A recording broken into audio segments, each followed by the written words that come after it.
Welcome to this special edition of Focus BC from right here at the Legislature in Victoria. So much has been made of our relationship here in British Columbia with Alberta. At the time, best of friends, travel buddies, those who share the Rocky Mountains, at times fierce enemies, largely around politics, specifically when it comes to oil. For more on that and the pitch directly to British Columbians, I spoke with Alberta Premier Danielle Smith. Premier, thank you so much for doing this. Yeah, my pleasure. So what is your message directly to British Columbians around why you believe there needs to be a new oil pipeline that would go from Alberta to the coast of BC, likely in Prince Rupert or Kitimat, through British Columbia? Well, I would say that the message to BC is that the world changed 6 months ago, that everybody now understands how dangerous it is to rely on a single trading partner, and we've got to get all of our products into the international markets. And so what I'm interested in with Port of Prince Rupert is an all of the above approach. Let's look at it as an economic corridor, twin the rail lines going to the port from CN, build additional spur lines all the way up to Whitehorse, which would also include the triangle, the Golden Triangle, that has, I think, 5 or 6 different mines that the Premier wants to develop. Get an additional LNG lines, additional propane lines, as well, yes, as a bitumen line, and let's really turn that into our gateway into Asia. And I think that there's a really compelling vision where all of the provinces and territories would benefit from, and I'm really hopeful that British Columbians look at it as an amazing opportunity. You know full well there are concerns from British Columbians about various things. There are concerns from some First Nations along the route who explored this when Enbridge looked at a pipeline. There are concerns from environmental groups around the impact that this pipeline would have. How do you deal with those concerns specifically when it comes to building the pipeline, considering that it wasn't that long ago that there was significant protest and concern around a similar type project? Well, I would say that the value that we're talking about with the bitumen pipeline is probably exceeds any other national project. When you look at the potential for 1 million barrels a day, at today's prices, that's about $20 billion worth of value. And it doesn't all just come to Alberta. All of the companies that help to build that pipeline and support its growth, as well as the revenues generated for the federal government, benefit all Canadians. And we're already seeing that with the Trans Mountain pipeline. What I would say is that we know that we have to have Indigenous ownership, and we've been very progressive on that in Alberta. We were the first to develop with the Alberta Indigenous Opportunities Corporation, where we could underwrite loan guarantees to purchase stakes in not only power plants, but also pipelines. And we've been very successful in underwriting about 750 million worth of those projects. We want to do more of that. And we also are sensitive to the environmental issues. This is why it's great to have Indigenous partners at the table. They can help with the routing and help it deal with the issues on the ground. So I know that there'll have to be a few things that get modified, but I think that we can get to a yes. The other aspect of it is emissions, and we know that we've got to not transition away from oil and gas production, but transition away from the production of emissions. And so the major oil sands producers in Alberta have proposed a net zero by 2050 target through carbon capture, utilization, and storage, building interties to bring more hydroelectric power in from British Columbia, direct air capture. These are the ways that we're looking for mutual wins. And I think that that's a really compelling case that British Columbians should be embracing.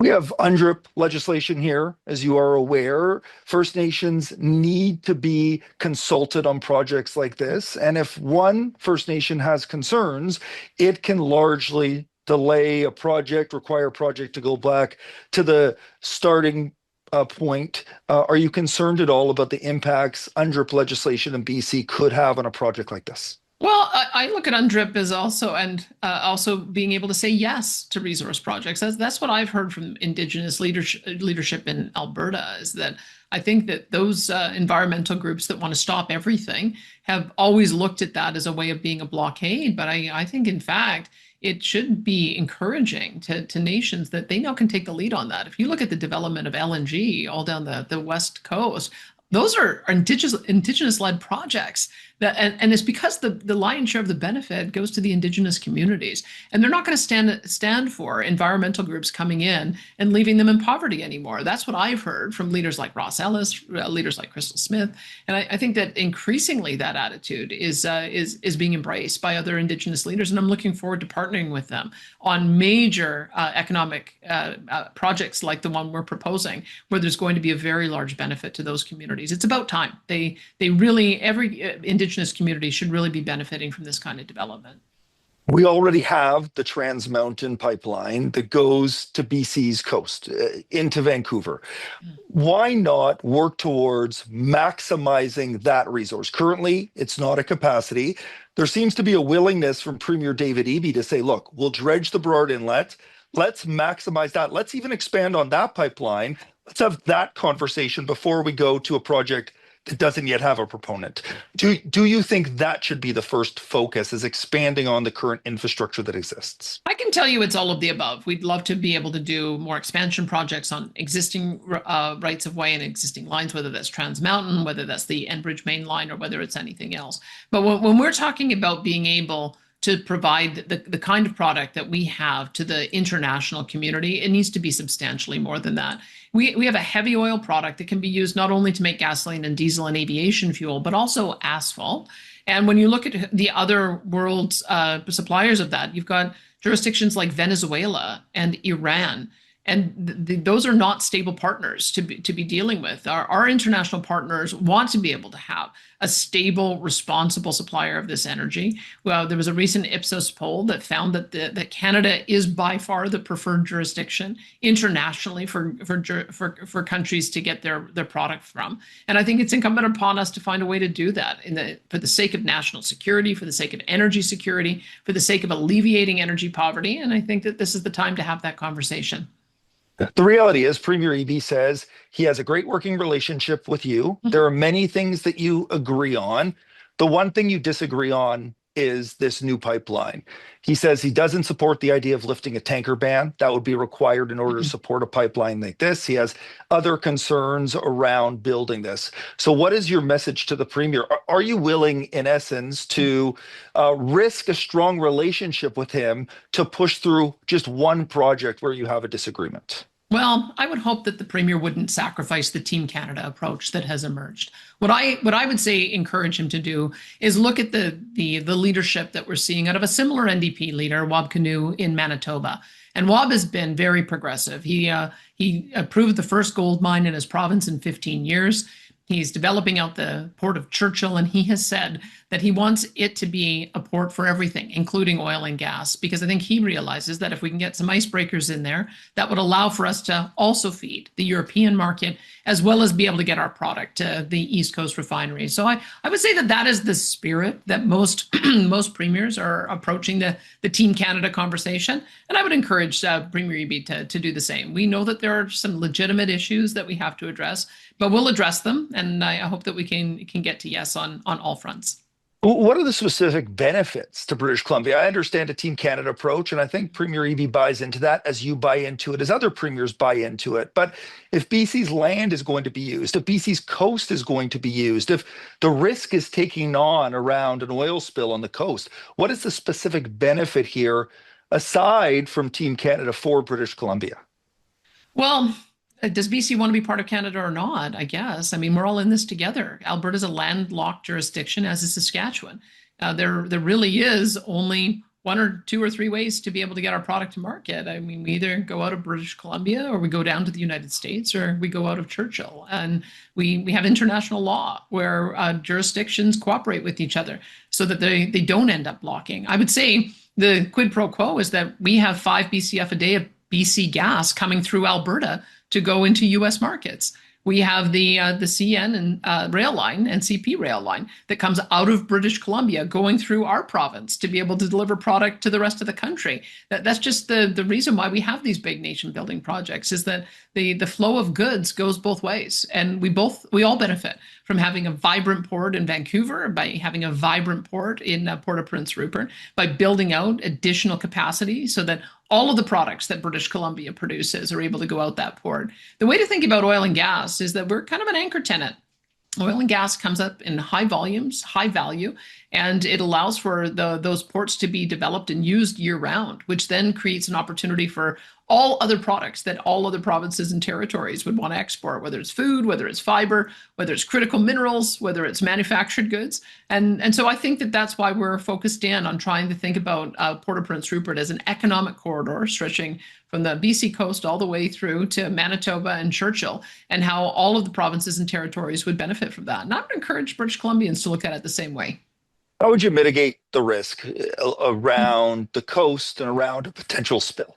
Well, I would say that by going to Port of Prince Rupert instead of Kitimat, that would be one way. I mean, I saw the video that was made at the time about the Douglas Channel and the islands and the sandbars that would have to be navigated. And I think that that's a legitimate concern. So let's go to an established port that's already exporting 30 million tons a year of product, that has a plan to grow to 100 million tons a year, that is ice-free year-round, that has direct access to tidewater, that gets us to Asia within 8 to 10 days. That seems to me to be the best way to mitigate the risk, is to use an established port with all of the existing protections in place in order to make sure that if there was ever any issues, that it could be dealt with in a way that has the resources there.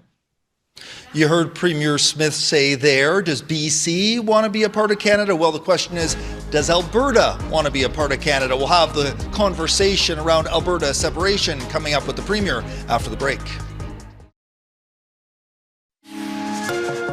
This is Focus BC on Global. Welcome back. There has been a growing sense recently in Alberta around where they fit in this country. And obviously, any talk around Western separation or Alberta separation would have a tremendous impact here on BC. That's where I continue the conversation with Alberta Premier Danielle Smith.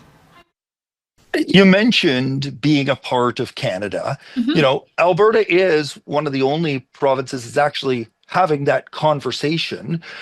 What do you say to British Columbians who are concerned about this potential idea of Alberta separatism and what that would mean for just the physical nature of this country, but the relationship between these two provinces? Well, Richard, you can't have it both ways. You can't say we're going to block your access, but don't be mad at us. I mean, they're connected, and I would say that the frustration that that Albertans have is because it hasn't been seen to be a fair relationship. So let's get back to some fairness. Let's get back to supporting each other.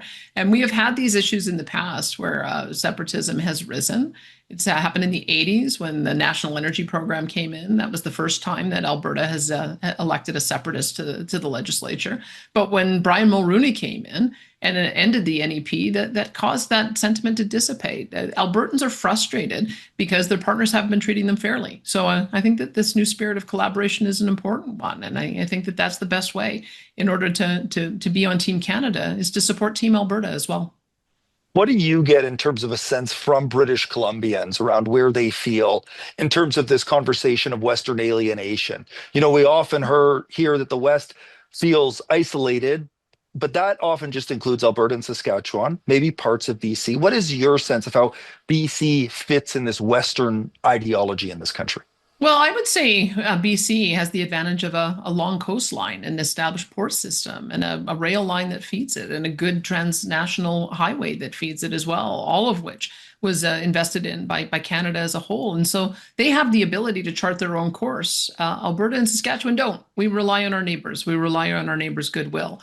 And so that's perhaps why you don't see that same sentiment in BC. BC, I saw the premiers already taking a tour of Japan and South Korea and celebrating the relationship that's there. BC is developing the LNG and has the ability to go right on the water. And I think that the premier has been very progressive in moving the public opinion on that issue. And so I'm encouraged by that. I know that the premier has several, half a dozen or more mine projects that he wants to develop. I think BC is the largest coal exporter to international markets as well. All of those things have environmental impact, but we can mitigate them. And that is what I would say, is there is no extractive process that we can't continue to improve on. But you don't just say, pick and choose that we like coal, exports, but we don't like this type of export. We want to support ourselves, but nobody else. I think that's an attitude that may have been a little bit outdated with the passage of time and the new spirit that has overtaken Canada and the need to work together. You're about to welcome the world with the G7. Some of the largest political leaders in the entire country will be in Alberta. How important is this conversation around energy sovereignty, around Canada being an economic superpower when it comes to dialoguing with leaders of the biggest economies in the world? Well, we have been telling world leaders that Alberta's here and we're here to help, and we want to be able to meet their energy needs. With the Russian invasion of Ukraine, now with the conflict, with the dispute between an emerging war between Iran and Israel and the impact that is having, people are nervous, they're scared, and when you look at energy, it is foundational to everything that we do in life. You need to be able to have secure power. You need to be able to have a secure source of transportation fuel. These are the things that we can provide, whether it's through propane or natural gas or bitumen, and we have the ability to keep on growing that. Alberta has an estimated 1.8 trillion barrels of oil in place, of which 165 billion are recoverable at today's technology. That recoverable amount is a $9 trillion value at today's prices. There is no country in the world that would have a $9 trillion value proposition and say we're not going to develop it. We're not going to help our neighbors. And that's the spirit that we're bringing to the table. We want to be able to export north, south, east, and west and make sure that we're supporting our neighbors and friends and addressing issues of global poverty as well as of energy security. Premier, last one to you. This may actually be the hardest one to convince British Columbians of. With the Stanley Cup on the line here, what do you say to Vancouver Canucks fans and British Columbians to try to convince them to support the Oilers over the next few days? Oh, this is Team Canada. It's so easy. I absolutely would have cheered Vancouver right to the end if they had made the final. And I sure hope that the spirit is returned. We're gonna try not to let you down. It was a heartbreaker last year. It was a nail biter as well in Game 4. But we're at least tied up at 2-2, and I hope it's going to. I hope we're going to be able to take it to the finish line this time. Premier, thank you so much for doing this. You bet, my pleasure. So as Premier Smith convinced British Columbians not just on the Oilers, but on the pipeline? We'll have that conversation with Keith Baldry coming up after the break.